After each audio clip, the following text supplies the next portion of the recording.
네, 시청자 여러분 안녕하십니까? 뉴스타트 2부 시작합니다. 이재명 정부의 1호 법안, 다름 아닌 이른바 3대 특검법입니다. 이 특검이 어젯밤에 임명됐습니다. 내란과 김건희 특검은 더불어민주당 추천, 최상병 특검은 조국혁신당 추천이었는데요. 사상 초유의 사정 정국이 본격 시작된 셈입니다. 이 소식 주요 뉴스로 전해드리겠습니다. 이재명 대통령이 오늘 국내 주요 기업 총수, 경제단체장과 만날 예정입니다. 경기를 살리고 불확실성이 커지는 통상 환경에 대한 대응책 마련을 주로 논의할 것으로 보이는데요.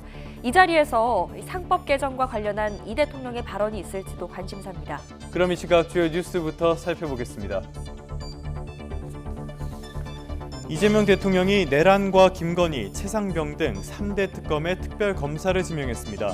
특검들은 길게는 20일 동안의 준비 기간을 거쳐 다음 달 초쯤 본격 수사에 착수합니다. 서울 아파트값이 9달 만에 가장 큰 상승폭을 기록했습니다. 강남뿐 아니라 주변 지역에도 상승세가 이어졌는데 정부도 시장 상황이 엄중하다고 밝혔습니다. 트럼프 대통령이 지금 25%인 외국산 자동차에 대한 관세를 추가로 더 올릴 수 있다고 밝혔습니다. 자동차 수출 비중이 큰 우리나라에 타격이 우려됩니다. 240여 명을 태운 인도 여객기가 이륙 직후 추락해 한 명을 제외한 탑승자 전원이 사망했습니다. 사고기가 주거 지역에 추락해 인명피해가 더 커졌습니다. 제주도에 올해 첫 장맛비가 내렸습니다. 오늘 밤과 내일 사이 제주와 남해안에 강한 비가 예보됐습니다. 오늘도 대통령실부터 가보겠습니다. 이재명 대통령이 내란과 김건희, 최혜병 이렇게 3대 특검의 특별검사를 지명했습니다. 국회가 후보자를 추천하자 대통령이 곧바로 특검을 지명한 건데 특검이 준비 단계부터 속도를 내는 모양새입니다. 신현준 기자입니다. 이재명 대통령은 내란 특검으로 조은석 전 감사원장 권한 대행을, 김건희 특검으로 민중기 전 서울중앙지방법원장을, 순직 해병 특검으로 이명현 전 국방부 검찰단 고등검찰부장을 지명했습니다. 더불어민주당은 어젯밤 11시 9분자로 대통령실로부터 3대 특검 지명 통보를 접수했다고 밝혔습니다. 각각 내란 특검과 김건희 특검으로 지명된 조 전 대행과 민 전 법원장은 민주당 추천이고 최혜병 특검으로 지명된 이 전 부장은 조국혁신당 추천입니다. 조은석 내란 특검은 문재인 정부에서 서울고검장과 법무연수원장을 지냈고 감사원 감사위원 시절 전현희 전 국민권익위원장에 대한 감사 처분이 부당하다며 감사원 결정에 맞서기도 했습니다. 김건희 특검에 지명된 민중기 전 서울중앙지법원장은 우리법 연구회 출신으로 사법부 블랙리스트 의혹 추가조사위원장을 맡아 조사를 주도했습니다. 이명한 특검은 고려대 법학과를 졸업한 군 법무관 출신으로 합동참모본부 법무실장 등을 역임했습니다. 국회가 후보자를 추천한 날 이 대통령이 곧바로 특검을 임명함에 따라 3대 특검팀 출범에도 속도가 붙을 전망입니다. 임명된 특검들은 특검보와 파견 검사를 확정하는 등 최장 20일 동안 준비 기간을 거치는데 다음 달 초에는 본격 수사에 착수할 것으로 전망됩니다. YTN 신현주입니다. 이재명 대통령은 국민의 생명과 안전을 지키기 위한 노력과 함께 소통 행보도 이어가고 있습니다. 이 대통령은 장마철 홍수 대책을 점검한 데 이어 이태원 참사 현장을 찾아 희생자들을 추모했습니다. 류재용 기자의 보도입니다.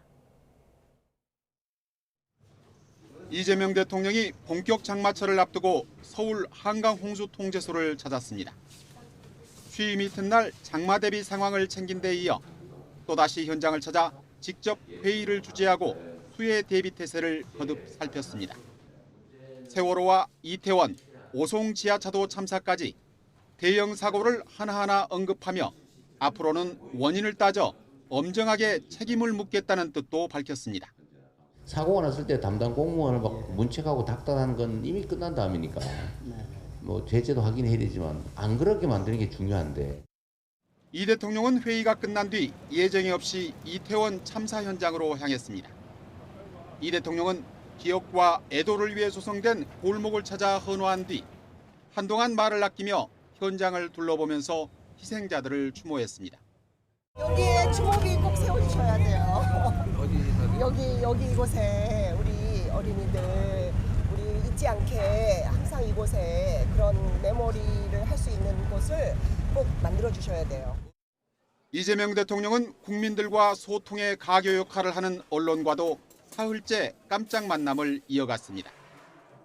이틀 연속 구내식당 등에서 기자들을 만나 담소를 나눈 이 대통령은 이번에는 영상기자와 사진기자실을 찾아 일일이 인사를 나누고 격려한 뒤 식사를 함께했습니다.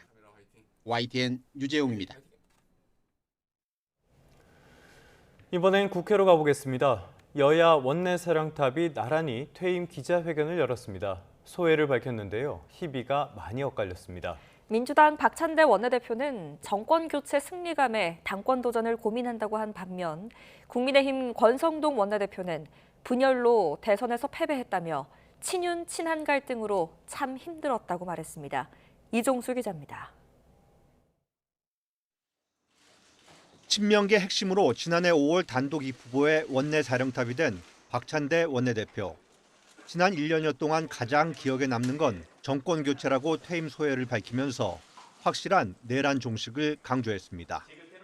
위대한 국민과 함께 내란 종식과 민생 회복, 경제 성장과 국민 통합이라는 국가적 과제를 완수해 가야 합니다.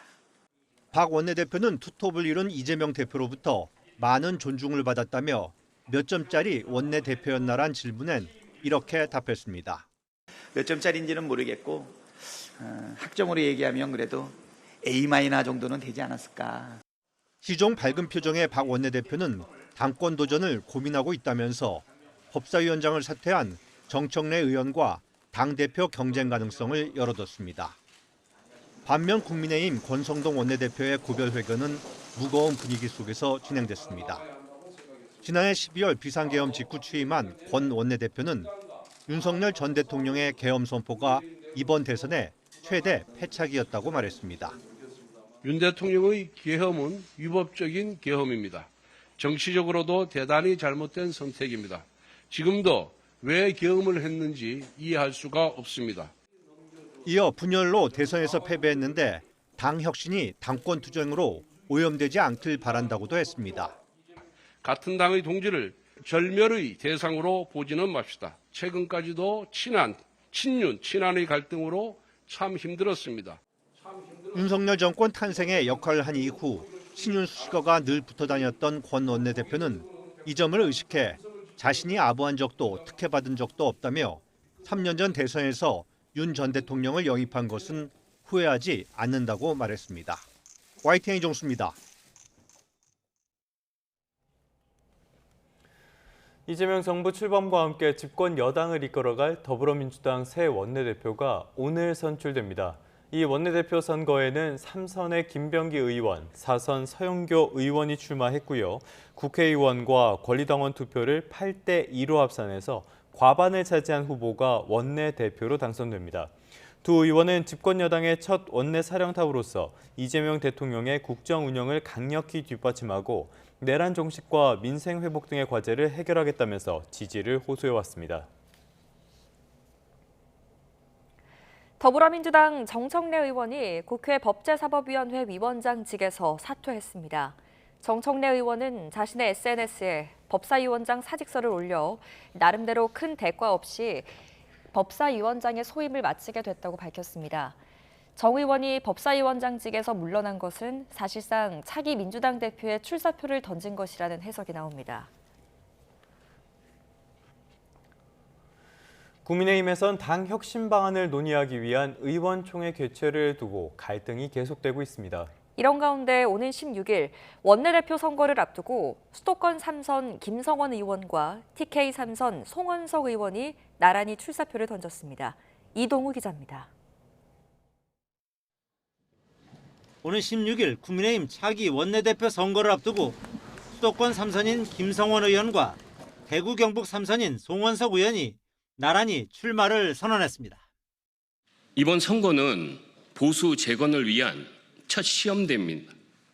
수도권을 대표하는 새로운 인물, 바로 저 김성원이 우리 국민의 힘을 이끌어야 합니다. 이제 국민들께서는 우리 국민의 힘에 분명한 변화와 진정한 쇄신을 요구하고 있습니다.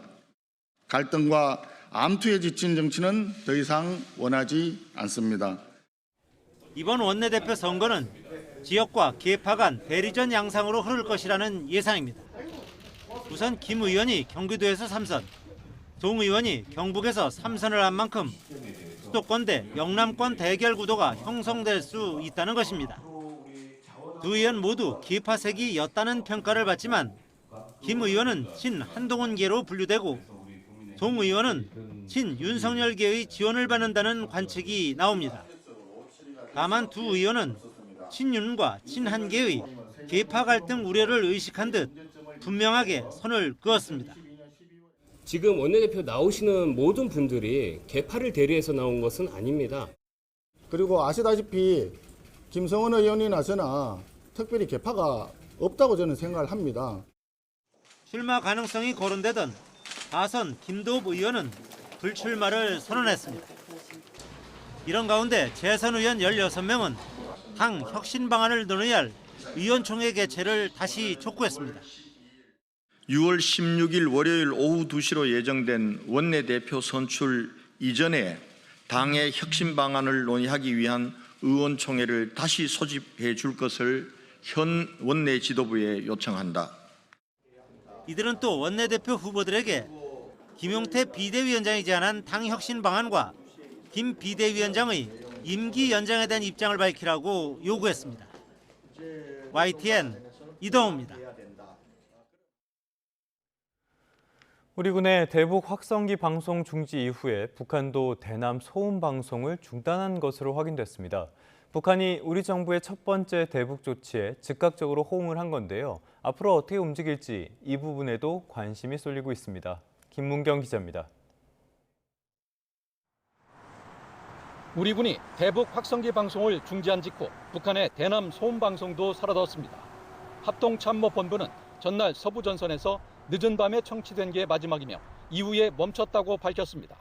북한도 우리 군의 대북 확성기 방송 중지 조치에 따라 대남 소음 방송을 멈춘 것으로 보입니다. 합동참모본부가 북한의 대남 소음 방송이 청취된 지역은 없다고 밝혔습니다. 현재 군은 이와 관련 북한의 관련 동향을 예의주시하고 있습니다. 북한의 즉각적인 방송 중지는 남북 비례성과 상호주의 원칙 등을 따른 것으로 보입니다.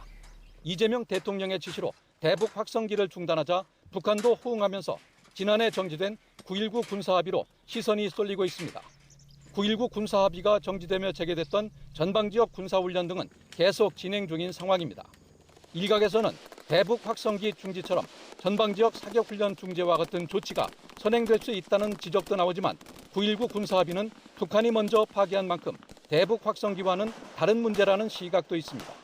다만 대북 확성기 중지라는 새 정부의 첫 번째 선제적 대북 조치에 북한이 호응한 점은 눈여겨볼 대목입니다. 선제적 조치가 대화를 위한 신뢰 구축으로 연결될 가능성을 열어둔 것으로 볼 수 있는데 하지만 심화된 북러 군사협력과 북한의 이 국가론, 통일 지우기와 핵무장 강화 등이 변수가 될 수도 있습니다. YTN 김문경입니다. 지난 몇 개월 동안 인천 강화같이 접경 지역의 주민들은 북한의 대남 소음 방송으로 고통을 받아왔죠. 이 몇 달 만에 소음 없이 일상을 보내게 된 주민들은 기쁜 마음을 감추지 않았습니다. 배민혁 기자입니다.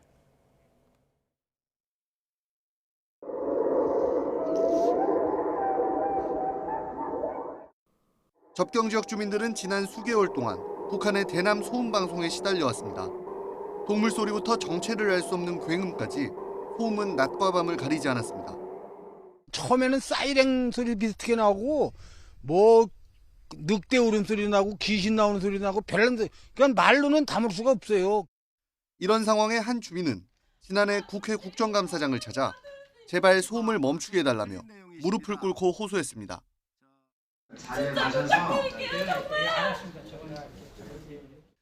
이후 수개월 만에 우리 정부가 먼저 대북 방송을 멈추자 북한도 하루 만에 대남 방송을 중단하며 호응했습니다. 제 뒤로 봉우리 3개가 연이어 있는 산이 보이는데요. 대남 스피커가 설치된 곳입니다. 지금은 평소와 달리 아무 소리 없이 조용한 모습입니다.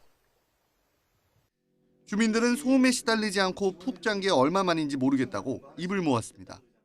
아주 스트레스 받아가지고요. 밤에 잠을 못 자가지고 엄청 고생했습니다. 아주. 쉽게 말하자면 잠을 못 자게 괴롭히는 거죠. 이건 어저께는 푹 잤는데 믿어지지를 않더라고요. 다만 우리 군도 아직은 북한의 동향을 예의주시하고 있는 만큼 지금의 평화가 다시 깨지는 건 아닌지 노심초사하기도 합니다. 두고 봐야죠.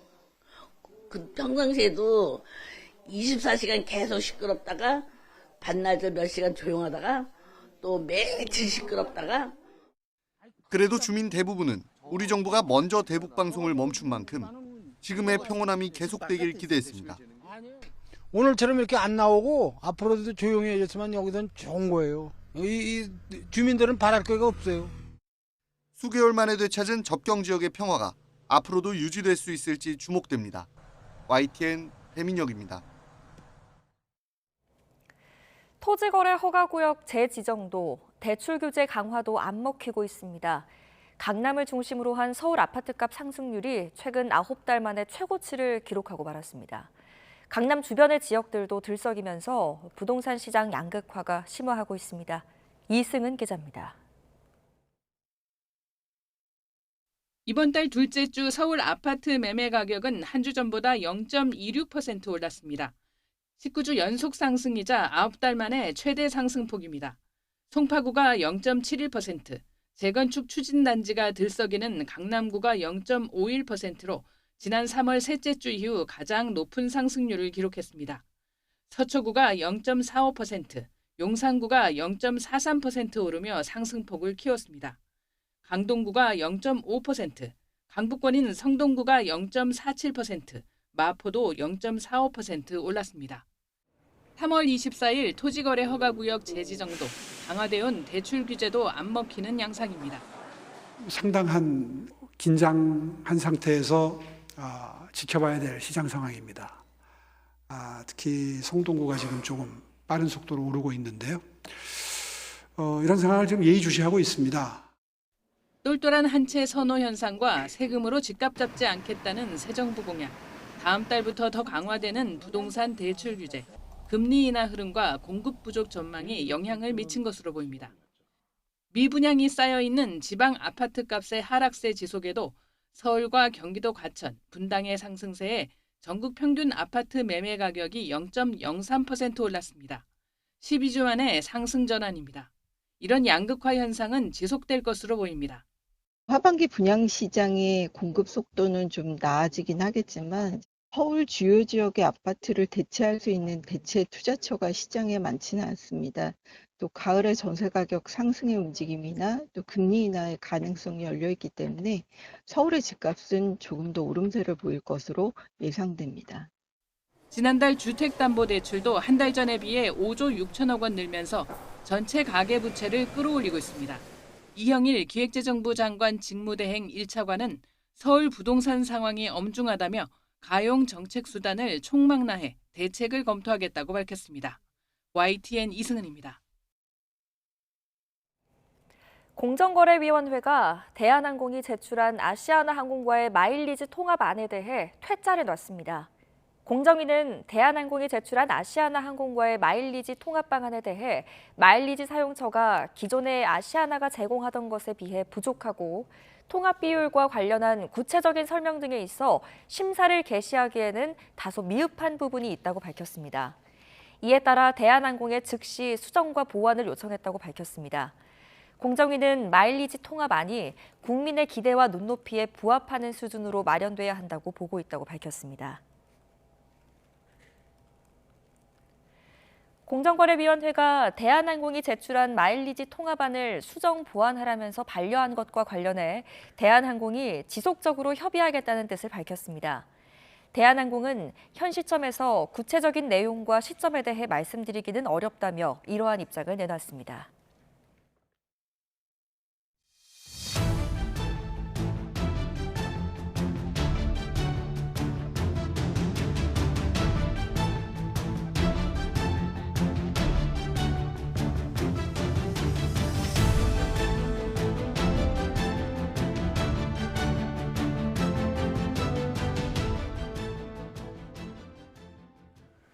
다시 대통령실로 가보겠습니다. 이재명 대통령이 캐나다에서 열리는 주요 7개국, 그러니까 G7 정상회의 출국에 앞서 오늘 재계 총수들과 만납니다.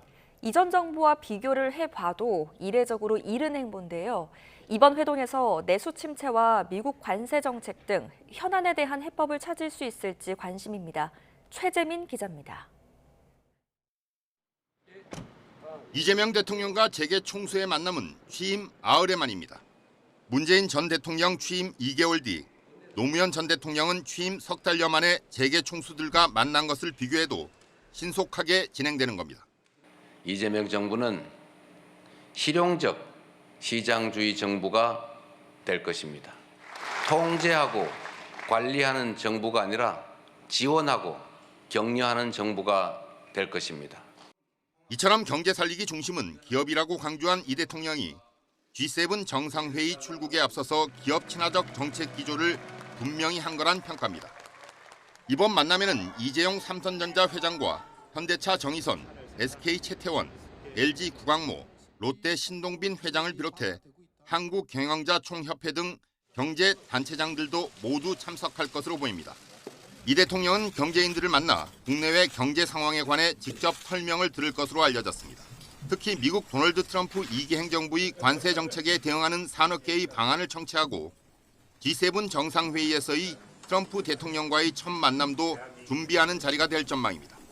상법 개정에 대한 이 대통령의 메시지 여부도 관심인데 다만 이 대통령과 재계 총수들이 처음 만나는 자리인 만큼 서로 입장이 다른 현안이 테이블에 오르기는 쉽지 않을 것이라는 전망도 나옵니다. 이 대통령이 현재 관심의 초점을 경제 활성화에 맞추고 있는 만큼 재계 총수들과 머리를 맞대고 활로를 함께 모색하는 데 집중할 것이란 관측입니다. YTN 최재민입니다. 새 정부 출범 기대감에 주가가 오르는 이른바 허니문 랠리가 이어지고 있습니다. 이걸 주도한 건 외국인 투자자들인데요. 7거래일째 순매수를 이어갔습니다. 코스피가 거침없이 오르며 2,930선을 돌파했는데 다만 SK하이닉스와 삼성전자 같은 반도체주는 소외된 모습을 보였습니다. 류환웅 기자입니다. 전날 2,900선을 돌파했던 코스피가 단숨에 2,930선을 뚫어 3,000선을 향해 거침없이 내달렸습니다. 장중 순매도였던 외국인이 장 후반 순매수로 돌아서며 외국인은 7일째 바이코리아 행진을 이어갔습니다. 그간 새 정부의 상법 개정안 재추진과 관련해 증권사와 지주사가 많이 올랐다면 조선과 방산, 원전 관련주 상승세가 두드러졌습니다.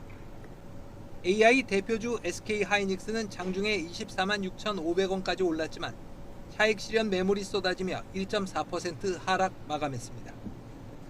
이틀 연속 장중 6만 전자에 복귀했던 삼성전자는 하락 마감하며 AI 수혜주에서 소외된 모습을 보였습니다.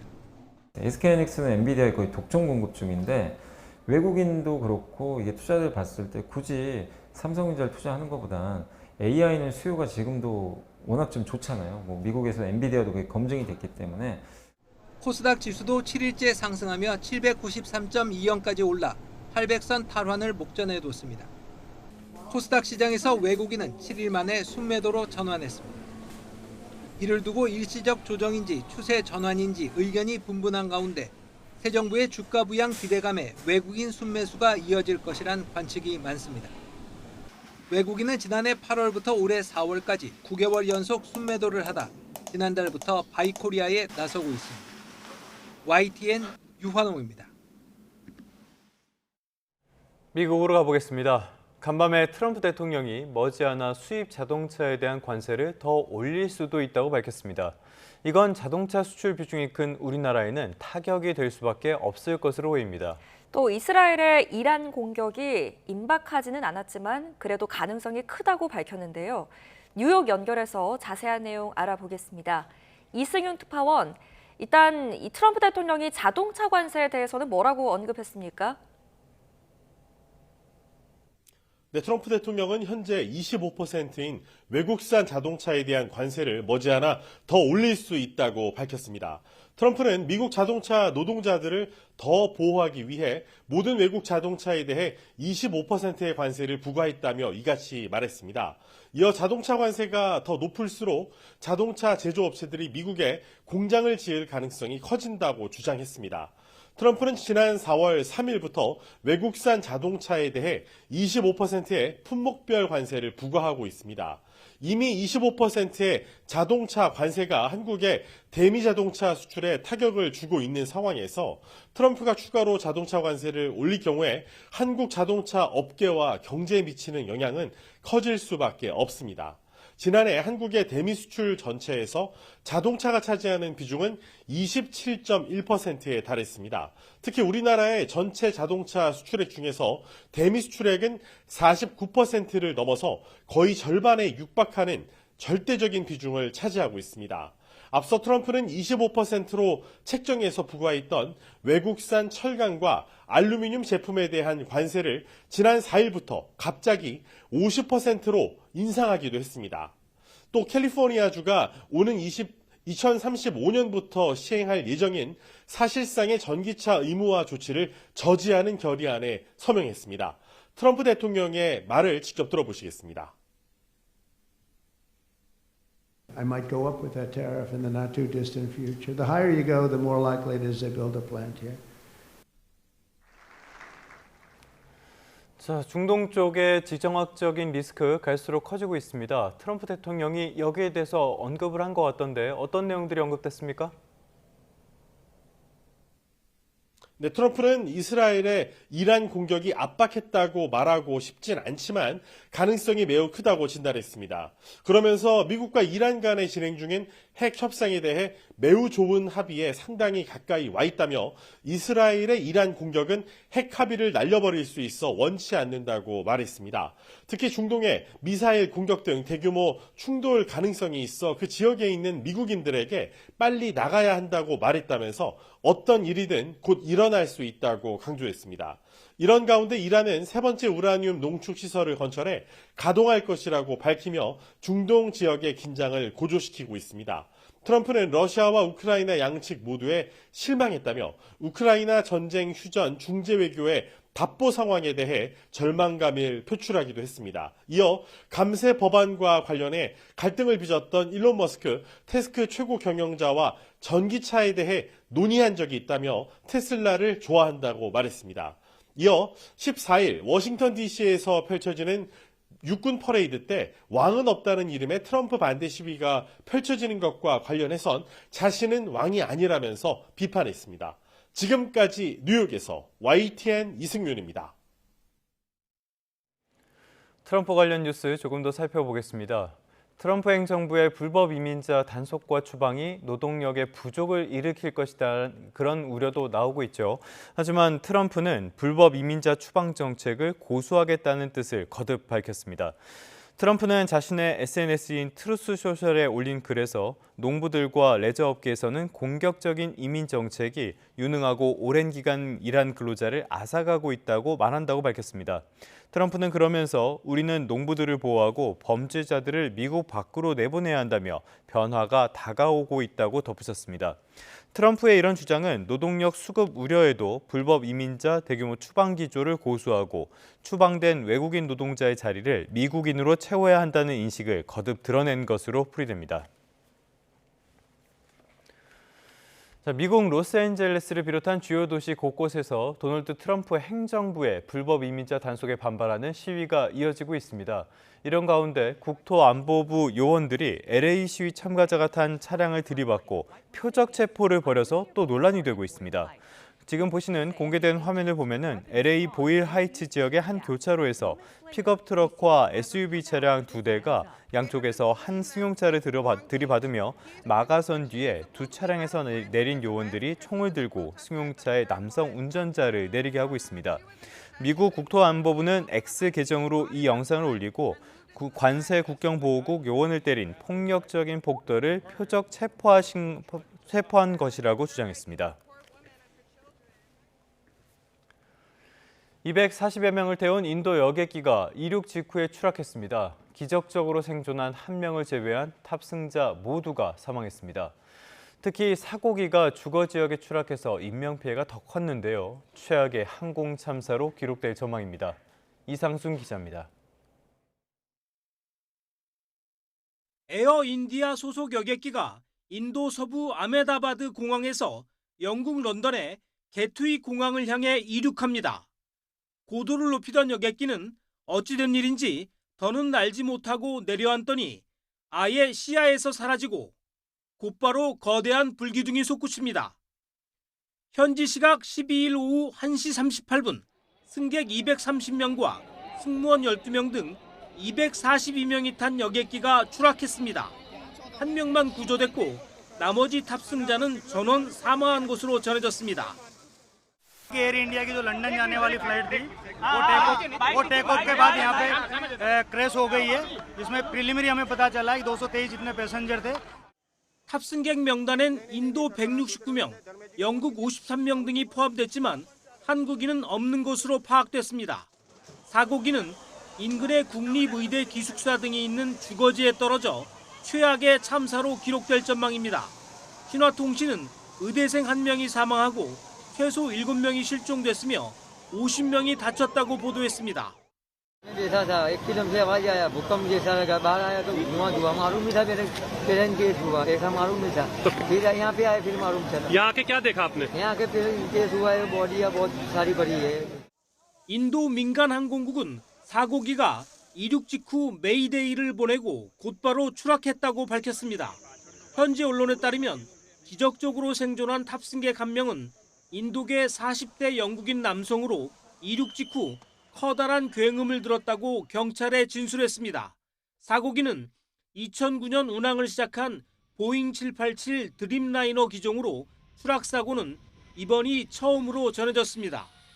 소속 항공사 에어 인디아에는 2014년 1월에 인도됐습니다. The investigations will take time, but anything we can do now, we are doing. We know that many people are concerned for the welfare of their loved ones. 이번 사고와 관련해 미국 국가교통안전위원회는 조사단을 인도로 파견하겠다고 밝혔고 영국 정부도 조사팀을 보낼 예정입니다. 나렌드라 모디 인도 총리는 소셜미디어에 말로 표현할 수 없을 만큼 가슴이 아프다며 피해자 지원에 최선을 다하고 있다고 말했습니다. YTN 이상순입니다. 자, 방금 보신 것처럼 대형 항공 참사가 발생을 했습니다. 이 787 드림라이너 여객기가 추락하게 되면서요. 재건에 나선 항공기 제조업체인 보잉에 또다시 비상이 걸리게 됐습니다. 이 여객기는 전 세계 70여 항공사에서 운항 중인데요. 이번 사고는 2009년에 첫 시험 비행을 시작한 이후의 첫 추락 사고입니다. AP통신은 보잉이 고난의 시대를 겪고 있으며 이번 사고는 미국 대표 항공기 제조업체의 장래를 어둡게 하고 있다고 전했습니다. 경제 한 줄 뉴스입니다. 기업 회생 절차에 들어간 홈플러스가 MBK 파트너스에 인수된 지 10년 만에 다시 매물로 나옵니다. 최근 SK텔레콤 초고속 인터넷 이용자의 계약 해지가 지연된 것과 관련해 방송통신위원회가 실태 점검에 나섭니다. 기획재정부가 발표한 월간 재정 동향 6월호에 따르면 올해 1월에서 4월 나라 살림의 적자가 46조 원대를 기록했습니다. 내수 침체 속에 대표적 내수업종인 숙박 음식업점의 금융권 대출액이 90조 원을 넘어섰습니다. 지난 5년 동안 구미지역 학교의 교복 구매 입찰에서 담합한 6개 사업자들이 공정거래위원회의 제재를 받았습니다. 지금까지 경제 한 줄 뉴스였습니다. 다음 소식입니다. 랜섬웨어 공격으로 국내 최대 인터넷 서점 예스24 마비 사태가 장기화하고 있습니다. 여기에 사이버 보안 당국과의 거짓 협력 관계 논란에 개인정보 유출 가능성까지 제기되는 등 사태가 점점 커지고 있습니다. 김진두 기자입니다. 예스24는 지난 11일 낸 해킹 사태 2차 입장문에서 한국인터넷진흥원과 협력해 원인 분석과 복구에 총력을 다하고 있다고 밝혔습니다. 하지만 한국인터넷진흥원은 이 내용이 사실과 다르다고 즉각 반박했습니다. 한국인터넷진흥원 관계자는 해킹 상황을 파악하기 위해 10일과 11일 예스24 본사에 사고 분석 전문 직원들을 2차례 파견했지만 첫날 방문해서 간단한 구두 설명만 들었을 뿐 예스24가 기술 지원에 제대로 협조하지 않았다고 밝혔습니다. 서비스 마비 사태가 장기화하자 개인정보보호위원회도 나섰습니다. 예스24가 보유한 고객 정보가 유출됐을 가능성에 대한 조사에 착수한 겁니다. 말씀드린 대로 유출 신고가 들어와서 조사에 착수했다 이 내용입니다. 개인정보위는 구체적인 유출 경위와 피해 규모, 그리고 예스24의 안전조치 의무 준수 여부를 확인해 개인정보보호법에 따라 처분할 예정이라고 밝혔습니다. 개인정보위의 조사 착수 소식이 알려지자 예스24는 뒤늦게 고객 안내문을 통해 개인정보 유출이 확인되면 개별 연락을 하겠다는 공지를 올렸습니다.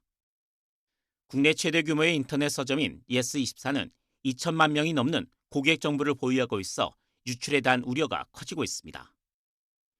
예스24 서비스 복구 지연과 함께 사이버 보안 당국과의 거짓 소통 문제, 여기에 개인정보 유출 가능성까지 더해지면서 고객들의 불만은 증폭되고 있습니다. YTN 김진우입니다. 서울 강남구 한복판에서 80대 운전자가 몰던 차량이 식당으로 돌진했습니다. 이 사고로 식당에서 나오던 손님 등 4명이 다쳐 인근 병원으로 이송됐고 현장은 그야말로 아수라장이 됐습니다. 오승훈 기자입니다. 검은색 승용차가 식당 앞에 주차돼 있던 차를 덮쳤습니다. 식당 유리창은 산산조각 났고 가해 차량에 부딪혀 들것에 실려나가는 모습도 보입니다. 제 뒤로 보이는 식당 건물의 유리창이 모두 깨진 것을 볼 수 있습니다. 낮 1시 10분쯤 서울 강남구 논현동에 있는 서울세관 사거리 인근 골목길에서 80대 여성 A씨가 운전하던 승용차가 인도를 넘어 식당으로 돌진했습니다. 이 사고로 현장을 지나던 행인과 식당에서 나오던 손님 등 4명이 다쳤습니다. 소방당국은 이 가운데 1명이 골절상을 입어 병원으로 옮겨졌다고 밝혔습니다. 나머지 3명도 부상을 당해 인근 병원으로 옮겨져 치료를 받고 있는데 생명에는 지장이 없는 것으로 알려졌습니다. 목격자는 쾅 하는 굉음 소리와 함께 순식간에 아수라장이 됐다고 당시 상황을 전했습니다. 제가 볼 때쯤에는 이미 굉음이 들렸기 때문에 어느 정도 인원이 좀 있었고요. 좀 약간 아수라장 같은 느낌이었습니다. 경찰은 사고 당시 운전자 A씨가 음주 상태는 아니었고 약물 복용 여부 판단을 위한 간이시약 검사에서도 음성이 나왔다고 밝혔습니다. 경찰은 블랙박스와 운전자 진술 등을 토대로 정확한 사고 경위를 조사해 입건 여부를 결정할 방침입니다. YTN 오승훈입니다.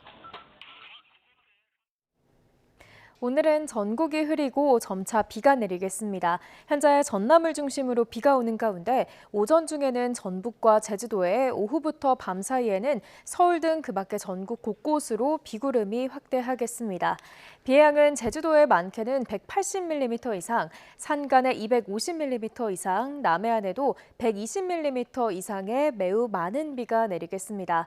특히 이들 지역은 오늘 밤 사이 시간당 30에서 50mm의 호우가 벼락과 돌풍을 동반하며 쏟아지겠고요. 충청과 남부 내륙에도 최고 60에서 80mm의 비가 강하게 쏟아질 수 있겠습니다. 피해 없도록 각별히 유의하셔야겠습니다. 현재 기온 살펴보겠습니다. 서울 21.1도, 대전 19.7도로 출발하고 있고요. 낮 기온은 대부분 어제보다 낮겠지만 비가 늦게 시작되는 중북부 지방은 여전히 예년보다 덥겠습니다. 서울 한낮 기온 30도, 광주 25도, 대구는 26도가 예상됩니다. 이번 비는 내일 밤이면 대부분 그치겠지만 휴일 오후부터 또다시 전국에 비가 내릴 전망입니다. 날씨였습니다.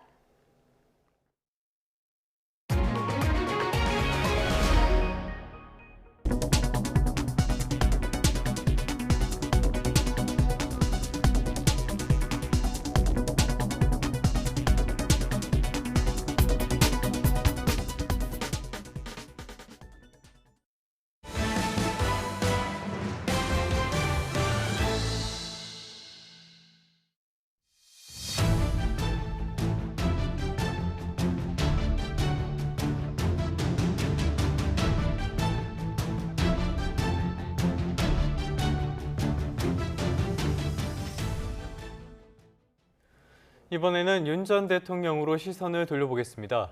경찰 비상계엄 특별수사단이 체포영장 집행 방해 등의 혐의를 받는 윤 전 대통령에게 3차 출석 요구서를 발송했다고 밝혔습니다. 경찰은 지난 5일에 이어 어제 2차 출석 요구에도 불응한 윤 전 대통령에 대한 대면 조사가 반드시 있어야 한다고 판단했다고 설명했습니다. 경찰은 윤 전 대통령이 계속 소환에 불응할 경우 체포영장 신청 등 신병을 확보하는 방안도 검토할 것으로 보입니다. 서울 남부지방검찰청은 김건희 여사에게 각종 청탁을 한 의혹 등을 받는 건진법사 전성배 씨를 불러 10시간 넘게 조사했습니다. 소환 10시간 40분 만인 저녁 8시 40분쯤 조사를 마치고 나온 전 씨는 어떻게 소명했느냐는 취재진의 질문에 별다른 답 없이 귀가했습니다. 검찰은 전 씨가 전 통일교 고위 간부 윤모 씨로부터 김 여사에게 건넬 선물을 받고 통일교 현안에 대한 청탁을 김 여사에게 전달한 것으로 보고 있습니다. 또 검찰은 최근 전 씨가 김건희 여사 휴대전화와 주고받은 문자도 확보했는데 전 씨가 인사청탁이 받아들여지지 않은 데 대한 불만을 나타낸 것으로 보고 조사하고 있습니다.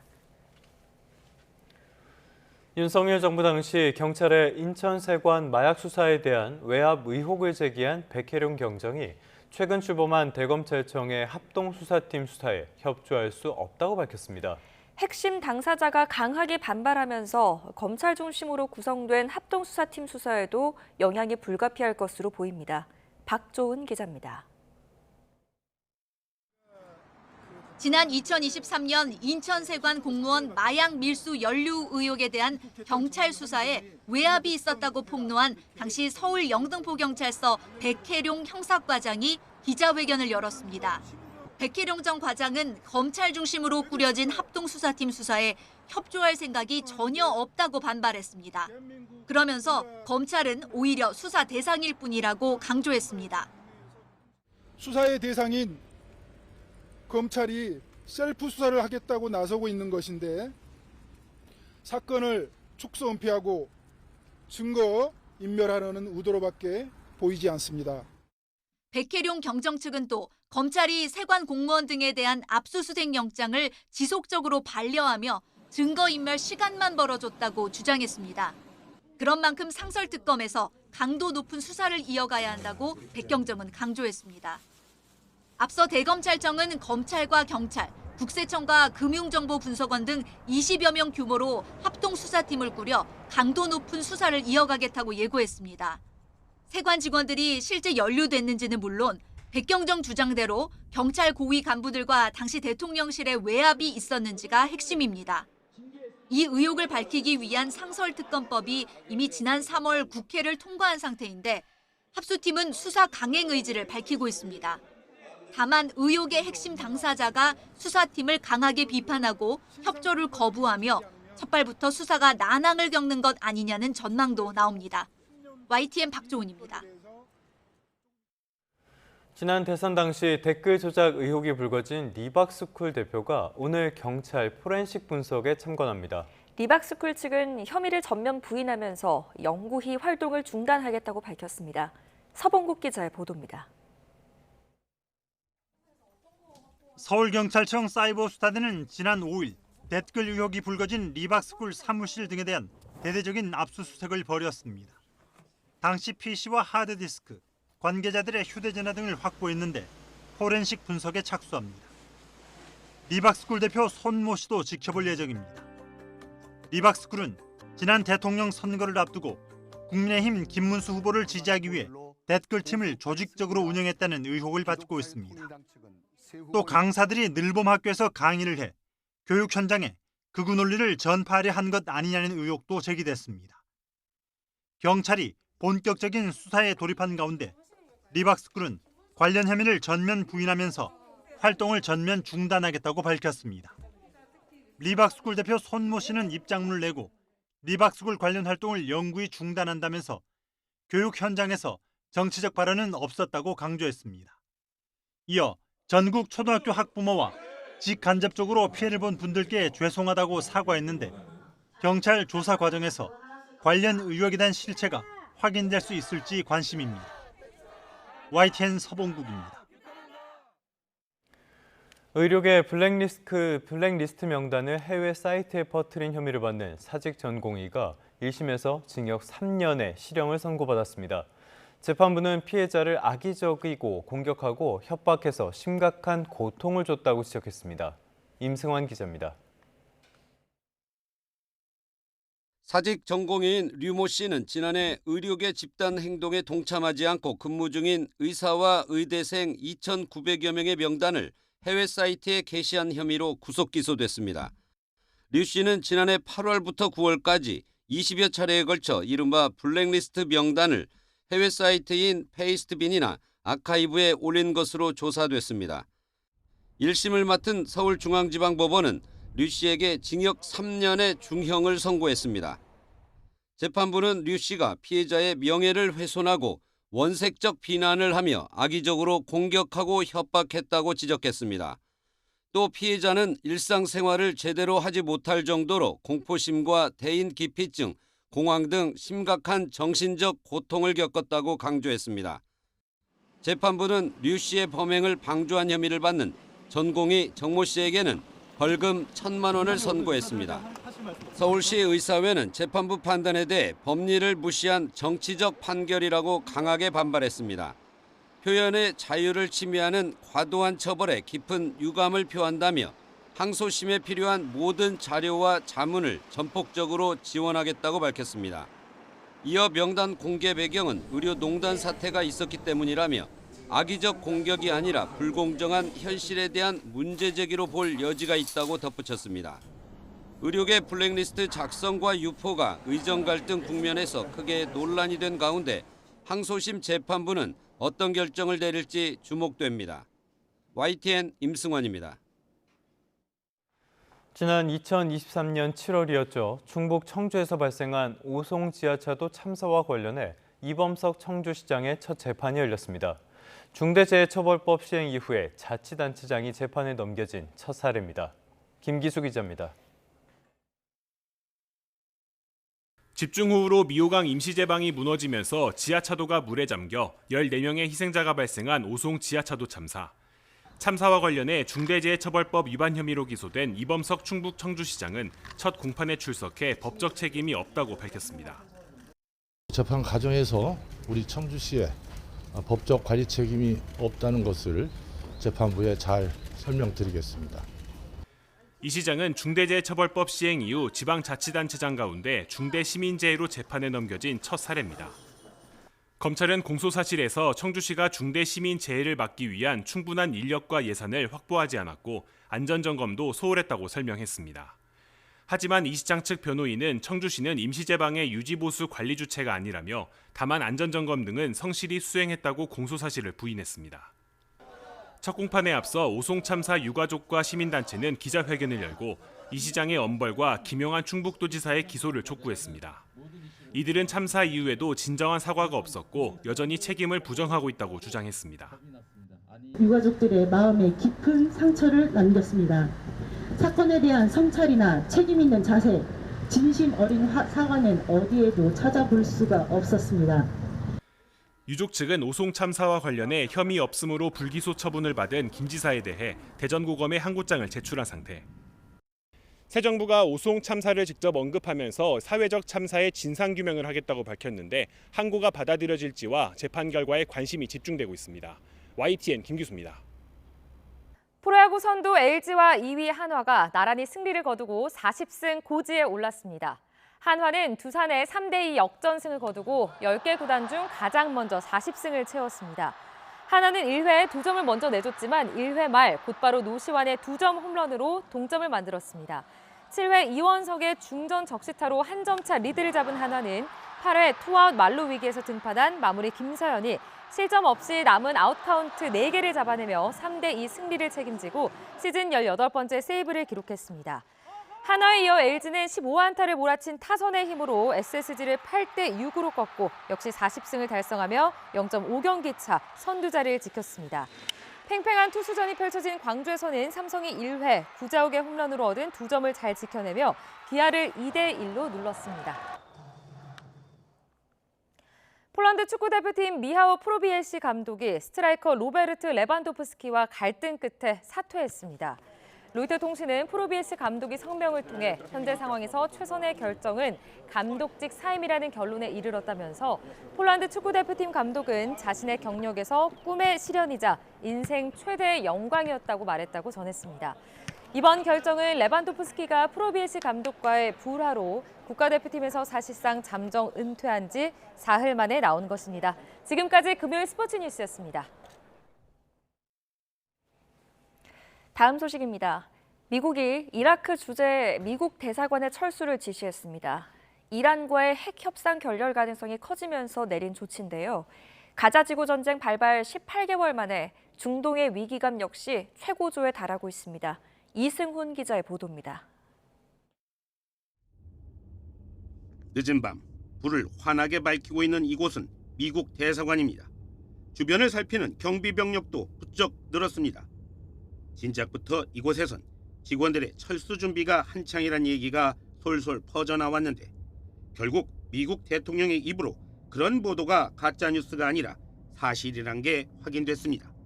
그러면서 중동의 긴장 역시 함께 달아올랐습니다. Well, they are being moved out because it could be a dangerous place, and we'll see what happens. But they are being. We've given notice to move out, and we'll see what happens. 대사관을 철수하는 이유, 이란과의 핵 협상이 잘 안 돼서입니다. 이라크는 중동에서 미국뿐 아니라 이란과도 협력하는 특이한 나라입니다. 그러다 보니 지금 이대로라면 미군 2,500여 명의 친이란 무장단체와 이스라엘 등 이해관계가 복잡하게 얽혀있는 이곳에서 물리적 충돌이 일어날 가능성이 너무나 커졌기 때문에 사람부터 피해놓고 보잔 겁니다.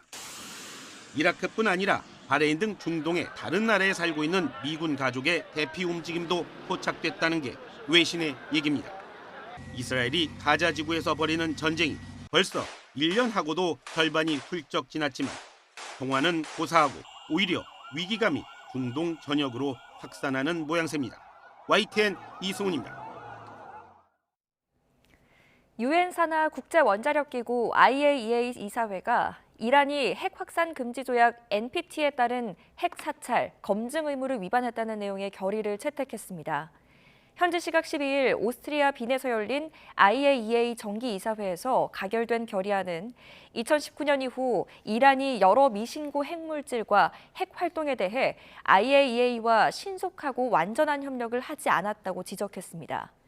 IAEA가 NPT에 따른 이란의 안전조치 협정 의무 불이행을 결의한 것은 이란 핵 위기가 고조됐던 2005년 이후 20년 만입니다. 가자 지구에서 구호품 배급을 전담하는 미국 구호단체 가자 인도주의 재단 GHF가 팔레스타인 무장정파 하마스의 고의적인 공격으로 직원이 8명 숨졌다고 주장했습니다. GHF는 현지 시각 11일 밤 10시쯤 이 단체 직원 20여 명을 태우고 가자 지구 남부 칸 유니스에 있는 배급소로 이동하던 버스가 하마스의 공격을 받았다고 밝혔습니다. 이어 이 공격으로 최소 8명이 숨지고 여러 명이 다쳤고 또 일부 직원은 인질로 납치됐을 가능성이 있다면서 극악무도하고 고의적인 공격을 강력히 규탄한다고 강조했습니다. 올해 들어 아프가니스탄에서 지뢰와 불발탄이 폭발해 130명 넘게 숨졌고 특히 어린이 피해자가 많은 것으로 나타났습니다. 러시아 통신은 아프간 국가재난관리청의 말을 빌어 올해만 지뢰와 불발탄으로 어린이 90명을 포함해 모두 138명이 숨졌다고 밝혔습니다.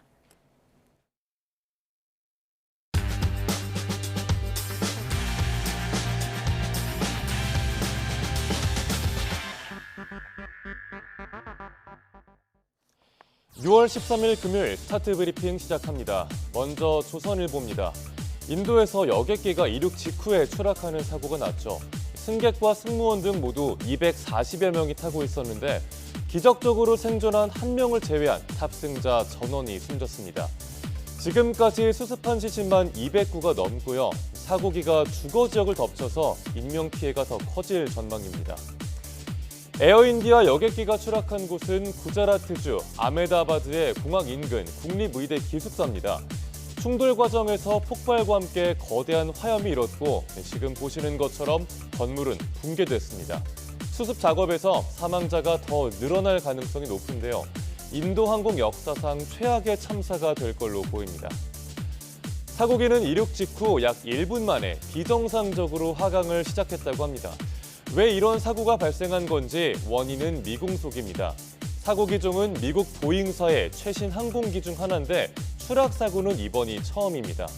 기장도 총 8,200시간의 비행 경험이 있는 베테랑 비행사라고 하는데 인도 당국은 모든 가능성을 열어두고 조사에 착수했습니다.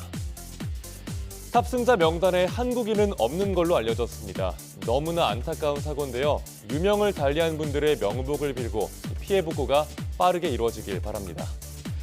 다음 동아일보입니다. 지난 9일 랜섬웨어 해킹 공격으로 서비스가 중단된 온라인 서점 예스24.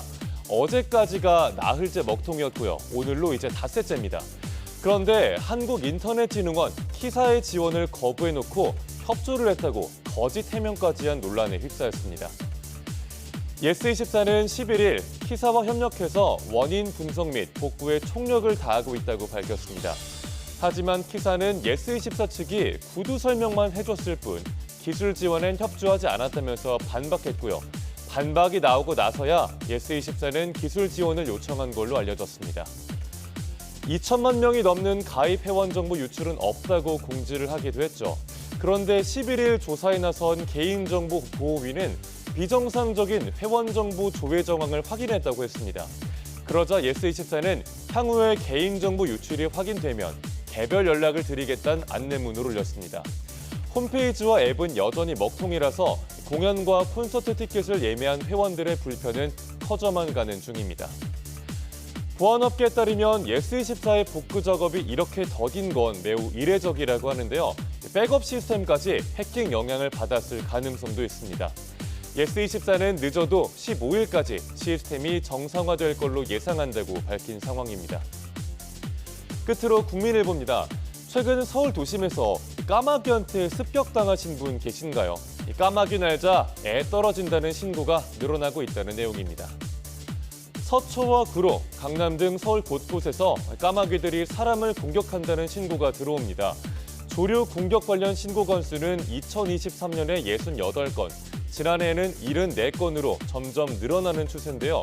올해는 5월까지 접수된 건만 52건입니다. 도심에서 사람을 공격하는 조류 대부분이 까마귀라고 하는데 왜 그런 걸까요? 서울 도심 주변에 공원이나 숲이 조성되면서 조류들이 도시에 적응하고 있다는 분석입니다.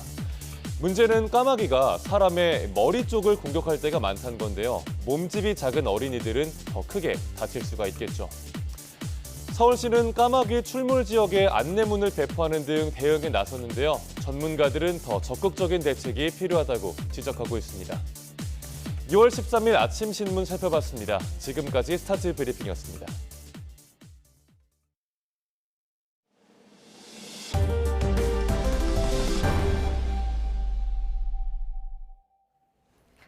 네, 요즘 식품업계에서는 옛날에 인기가 있었던 제품을 다시 출시하는 복고 열풍이 불고 있습니다. 어떤 제품들이 있는지 또 재출시 이유는 뭔지 한번 알아볼까요? 화면으로 만나보시죠. 이 제품 기억하십니까? 네, 이 제품 기억하십니까? 1987년에 출시됐던 대롱대롱인데요.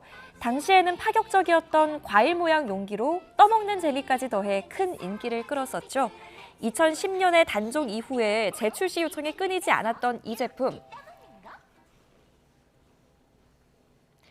최근 폭삭 소가수다에 등장해서 향수를 자극하기도 했는데요. 3년간 롯데가 진행한 조사에서 다시 나왔으면 하는 빙과류 1위에 올랐고요. 결국 재출시가 결정됐습니다. 이러한 복고 열풍, 과자들도 질 수 없겠죠. 치토스 캐릭터 체스터의 발바닥 모양 과자 체스터쿵이 소비자들의 재출시 요청에 30년여 만에 돌아왔고요. 오리온도 포카칩 스윗치즈 맛을 8년 만에 재출시한 데 이어 2016년 공장 화재로 단종된 태양의 맛 썬도 아예 새로운 생산 라인을 구축해 다시 내놨습니다. 농심은 형님 먼저 아우 먼저 광고로 유명했던 농심라면을 창립 60주년을 맞아 다시 출시했고요. 코미디언 고 이주일의 광고로 인기를 끌었던 감자칩 크레오파트라도 새롭게 선보였습니다. 그런데 이러한 재출시 제품들 옛날에 먹어본 사람만 찾는 게 아니라고 하는데요.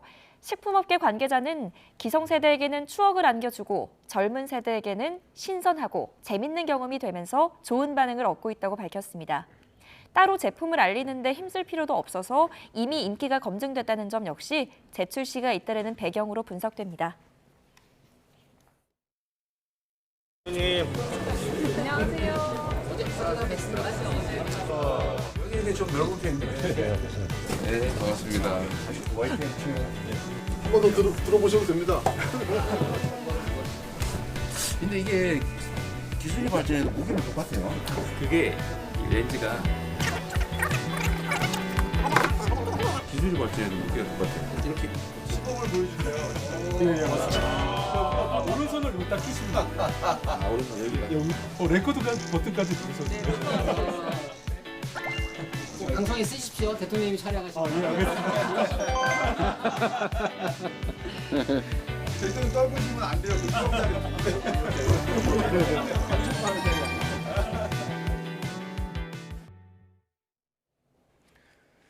간밤에 뉴욕 3대 지수는 모두 내림세로 거래를 시작했습니다. 하지만 장 초반에 상승으로 돌아섰는데요. 이 오름세를 지켜내면서 3대 지수 모두 상승 마감했습니다. 다만 오름폭이 그렇게 크진 않았습니다. 다우는 0.24% 올랐고요. S&P 500 그리고 나스닥 지수는 각각 0.38%, 0.24% 상승했습니다. 장 초반에 시장을 억누른 거는 트럼프의 관세 정책이었습니다. 여전히 오락가락하고 트럼프 행정부 내에서 나오는 말에도 일관성이 없죠. 우리 시간으로 어제 오전에는 트럼프가 무역협상 기한을 연장할 뜻이 있기는 한데 필요하지는 않을 것이라면서 강경 입장을 거듭 강조했는데요. 이거는 앞서 베선트 재무장관이 성실하게 협상하는 나라에는 상호관세 유예를 연장할 수도 있다고 한 말을 뒤집은 것으로 풀이됩니다. 간밤에는 자동차 관세를 또 언급했는데요.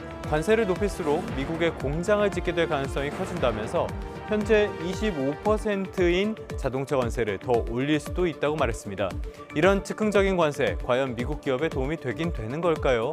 3대 미국 자동차 기업의 주가가 모두 하락했다는 게 이 질문에 대한 답인 것 같습니다. 잠시 뒤에 말씀을 더 드리겠지만요. 물가에 대한 언급도 있었습니다. 물가를 완벽하게 통제하고 있다면서 연방준비제도가 금리를 낮추도록 하고 싶다고 강조했는데요. 그러면서도 제롬 파월 의장을 해임하진 않겠다고 설명했습니다. 물가를 완벽하게 통제하고 있다. 이 말은 어제 나온 소비자 물가, 간밤에 나온 생산자 물가 지표에 대한 평가인데요. 두 지표 모두 시장의 예상치를 밑돌았습니다. 관세 우려가 크긴 했지만은 일단 상황은 안정적인 것으로 보이는데요. 여전히 시장의 경계심은 남아 있습니다. 아직 관세 여파가 본격적으로 반영됐다고 보기는 어렵다는 거죠. 반대로 고용 지표는 불안하게 나왔습니다. 바로 주간 신규 실업보험 청구자 수인데요. 24만 8천 건으로 예상을 웃돌았고요. 무엇보다 2주 연속 실업보험을 청구한 연속 청구 건수 195만 6천 건으로 지난 2021년 11월 이후에 가장 많았습니다. 경제적인 불확실성은 여전히 달라진 게 없어 보입니다. 끝으로 특징주로는 보잉을 꼽아봤습니다. 세계 최대의 항공기 제작 회사죠. 간밤의 주가는 5% 가까이 급락했습니다. 결정적인 원인은 역시 에어인디아 여객기 추락 사고입니다. 이 사고기가 보잉사의 최신 중장거리 기종인 787 드림라이너이기 때문인데요. 최근 들어서 잊을만 하면 보잉 항공기에서 사고가 터지고 있습니다. 최고 경영자 교체를 포함해서 여러 개선 노력을 하고 있었는데 모두 물거품이 될 위기에 놓인 셈입니다. 당분간 보잉의 주가는 부진할 가능성이 큰데요. 근본적인 개혁이 시급해 보입니다. 지금까지 3분 뉴욕 증시였습니다. 맑은 하늘이 함께했던 어제와 달리 오늘은 전국에 비가 내립니다. 현재 전남을 중심으로 비가 오는 가운데 오전 중에는 전북과 제주도에 오후부터 밤 사이에는 서울 등 그 밖의 전국으로 비구름이 확대하겠는데요. 비의 양은 제주도에 많게는 180mm 이상, 산간에 250mm 이상, 남해안에도 120mm 이상의 매우 많은 비가 내리겠습니다. 특히 이들 지역은 오늘 밤 사이 시간당 30에서 50mm의 호우가 예보가 벼락과 돌풍을 동반하며 쏟아지겠고요. 충청과 남부 내륙에도 최고 60에서 80mm의 비가 강하게 쏟아질 수 있겠습니다. 호우 피해 없도록 유의하셔야겠습니다. 현재 기온 살펴보겠습니다. 서울 21.1도, 대전 19.7도로 출발하고 있고요. 낮 기온은 대부분 어제보다 낮겠지만 비가 늦게 시작되는 중북부 지방은 여전히 예년보다 덥겠습니다. 서울 한낮 기온 30도, 광주 25도, 대구는 26도가 예상됩니다. 이번 비는 내일 밤이면 대부분 그치겠지만 휴일 오후부터 또다시 전국에 비가 내릴 전망입니다. 날씨였습니다. 네, 뉴스타트 3부 잠시 뒤에 이어집니다.